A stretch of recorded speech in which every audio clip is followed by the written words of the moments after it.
Imagine you haven't eaten in 2 days. You know exactly where the herd is. You tracked it yesterday. You found the prints. You mapped the route in your head, and now all you have to do is get there. And then it starts raining. Not a light drizzle. A heavy, soaking, wind-driven rain that doesn't stop. It goes all day, then all night, then the next morning, and it's still going. So now, you can't hunt. You can't see tracks because the mud's washed them away. You can't move through the open because wet ground and bare feet on rocky terrain means a twisted ankle, and a twisted ankle out here means death. The river near your camp is rising, and the fire, the one thing keeping you warm, keeping predators away and keeping you alive, is now starting to struggle. You're not bored, you're trapped. For most of human history, rain wasn't an inconvenience. It was a crisis. And what ancient humans did during that crisis might be more important than anything they did on a clear day. Today, when it rains, you close your window, make some coffee, maybe grab a blanket and open Netflix. You get cozy on the couch, start wiggling into that perfect spot and just sink in. For you, rain is just background noise. It makes you feel calm, makes you feel sleepy. You might not even make it through the episode, but for a human being 50,000 years ago, that same rain, the exact same sound you're falling asleep to, could kill you in 3 different ways before it even stopped. The first one is cold. A wet human loses body heat up to 25 times faster than a dry one. Without clothing, without waterproof shelter, a long rainstorm in anything below about 50 degrees Fahrenheit could drop your core temperature into hypothermia range within hours. And most of the world our ancestors lived in got that cold at night, even in Africa during the wet season at higher elevations. The second one is flooding, caves and rock shelters. The main places humans lived are often at the base of hillsides or near rivers, so heavy rain meant flash floods. Archaeologists have found layers of flood sediment inside occupied caves, meaning the water came in while people were living there. Some of those layers are thick, and they found out that those caves were never used again. And the third one, maybe the worst, is predators. Rain drove animals into shelter too, and sometimes that shelter was the same cave you were in. There are cave sites in South Africa where human remains and large cat remains are found in the same layers. Some of those humans have puncture marks in their skulls that match leopard teeth perfectly. So rain didn't just make life uncomfortable. It compressed the entire world. Humans, predators, prey, all of them squeezed into the same small dry spaces at the same time. And in the middle of all that, one job mattered more than everything else: keeping the fire going. And here's why that was so terrifying. Before roughly 40,000 years ago,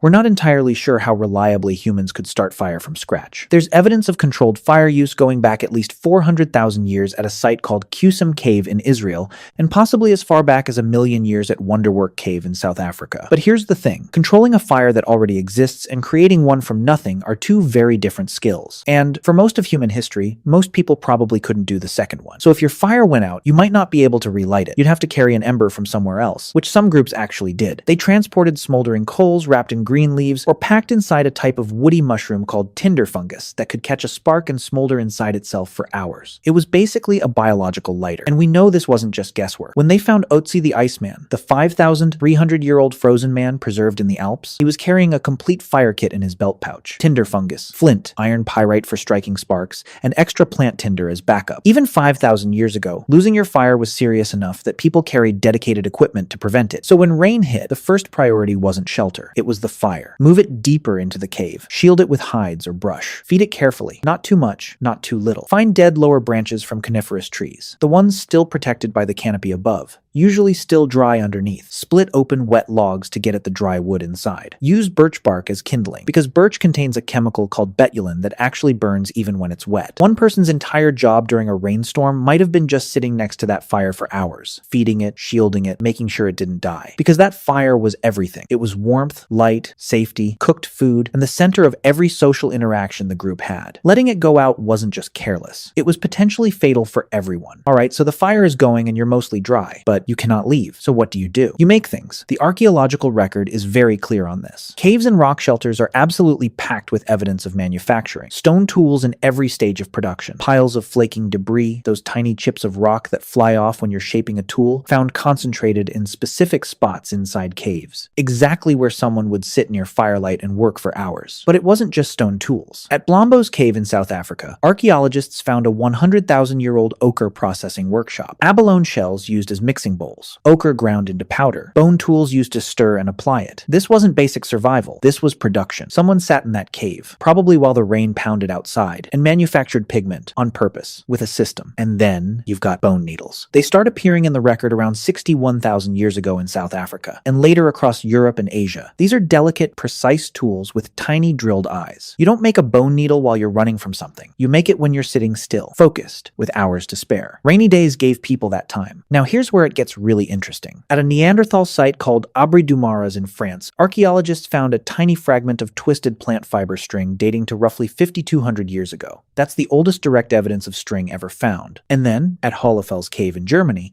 they discovered a 35,000-year-old tool carved from mammoth ivory with 4 holes and spiral grooves, designed specifically for twisting plant fibers into rope. Someone sat in that cave and carved a dedicated rope-making machine. Making rope is slow, repetitive, and requires patience. It's the perfect bad weather task, and rope changed everything. It let you tie things together, build better shelters, create snares and traps, bind tools to handles. An incredible amount of human technology runs on string, and string was almost certainly invented by someone stuck inside waiting for rain to stop. And it wasn't just tools and rope. People were also making their shelters livable. At Sibidu Cave in South Africa, archaeologists found something most people wouldn't expect from 77,000 years ago: bedding. Actual bedding. Layers of sedges, rushes, and grasses carefully arranged as sleeping mats. The top layers included leaves from a plant called Cape Laurel, which is a natural insect repellent. Someone wasn't just surviving in that cave. They were making it comfortable. They were making it home. And the bedding was periodically burned and replaced to keep it clean. 77,000 years ago, people were already doing pest control. But here's where the story takes a turn that nobody expects. Because all of that, the tools, the rope, the bedding, that's the practical stuff. What came next is something else entirely: the art. The Chauvet Cave in southern France contains paintings that are roughly 36,000 years old. Lions, horses, rhinos, bears, drawn with a level of skill and observation that still shocks people today. The artists understood anatomy, movement, perspective. Some of the animals are drawn mid-stride, muscles tensed, heads turning. These aren't doodles. These are the work of people who watched these animals for thousands of hours and then recreated them from memory, deep underground, by firelight. And Chauvet isn't alone. Lascaux, Altamira, Sulawesi in Indonesia, where cave art dates to at least 45,000 years ago, making it the oldest known figurative art in the world. But here's what makes this really interesting. These paintings aren't at the entrance of the cave where you'd sit for shelter. They're deep, sometimes hundreds of meters in, through narrow passages,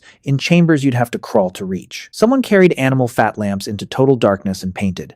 And think about that for a second. Nobody does that when the weather's perfect and the hunting's good. You do that when you can't go outside. When the rain has been falling for 2 days and you've already sharpened every tool you own and there's nothing left to do but go deeper into the dark and create something. Now, we can't prove that cave art was a rainy day activity, but the logic holds together. The most creative explosion in human prehistory happened in the exact places where people were most likely to be stuck inside for extended periods. And that leads to something even bigger. Rain didn't just create art, it might have created culture itself. Think about it. What happens when 15 to 30 people are forced into a confined space together for days with nothing to do? You talk, you listen, you share information. In 2014, anthropologist Polly Weissner published a study where she compared daytime conversations and nighttime fireside conversations among the Juhoansi Bushmen in the Kalahari Desert. During the day, people talked about practical things: land rights, resources, complaints. But at night, around the fire, over 80% of the conversation shifted to stories, songs, and ceremonies. The firelight changed what people talked about. It softened faces, reduced tension, created a space where people opened up. The campfire wasn't just warmth. It was the original social network. And the stuff being shared around that fire wasn't small talk. It was survival. Where the water sources dry up in summer, which plants are safe to eat, where the best flint deposits are, how to track a specific animal. That's not gossip. That's critical knowledge being passed from one brain to another through speech. And then, beyond the practical stuff, there was something else. Stories, myths, explanations for why the rain comes and where it goes. Every ancient culture on Earth has rain mythology, and someone invented those stories. They almost certainly did it while sitting in the exact situation the story was trying to explain. And here's something that shows just how powerful this storytelling actually was. The oldest known oral traditions that have been verified against real geological events are Australian Aboriginal stories describing sea level changes that happened roughly 7,000 years ago. Those stories survived for 7,000 years through nothing but people telling them to each other. That kind of cultural memory doesn't develop unless groups spend enormous amounts of time doing exactly that, sitting together, retelling stories over and over and over again. So rainy days weren't dead time.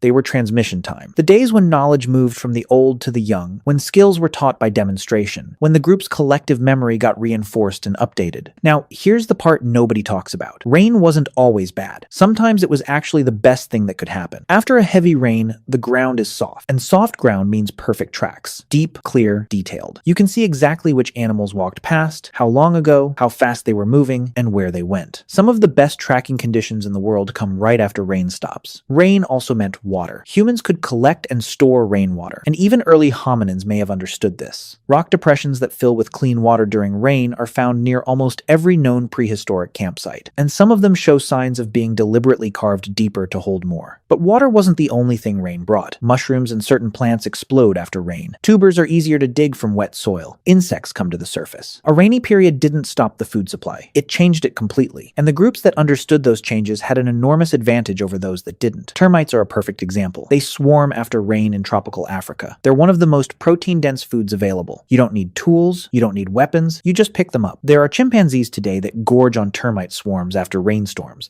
Early humans almost certainly did the same thing, probably on a much larger scale. So what did ancient humans do when it rained all day? Everything that mattered. They kept the fire alive. They made the tools they'd use for the next hunt. They sewed the clothing that would keep them warm through winter. They twisted the rope that would hold their shelters together. They ground the pigment they'd use to paint animals on cave walls deep underground. They told the stories that would carry survival knowledge across generations. And when the rain finally stopped, they walked outside into soft ground, covered in perfect animal tracks, and got back to work. Rain didn't slow them down. It gave them time to prepare for everything that came next. Every tool, every piece of clothing, every story, every painting on a cave wall, all of it came from downtime, from the hours and days when they couldn't go out and had nothing to do except sit near a fire and think. Boredom didn't exist for them the way it does for you. Because when you're sitting in a cave with the rain hammering outside, and your survival depends on what you make with your hands in the next few hours, you don't get bored. You get creative. And that might be the single biggest reason we're still here.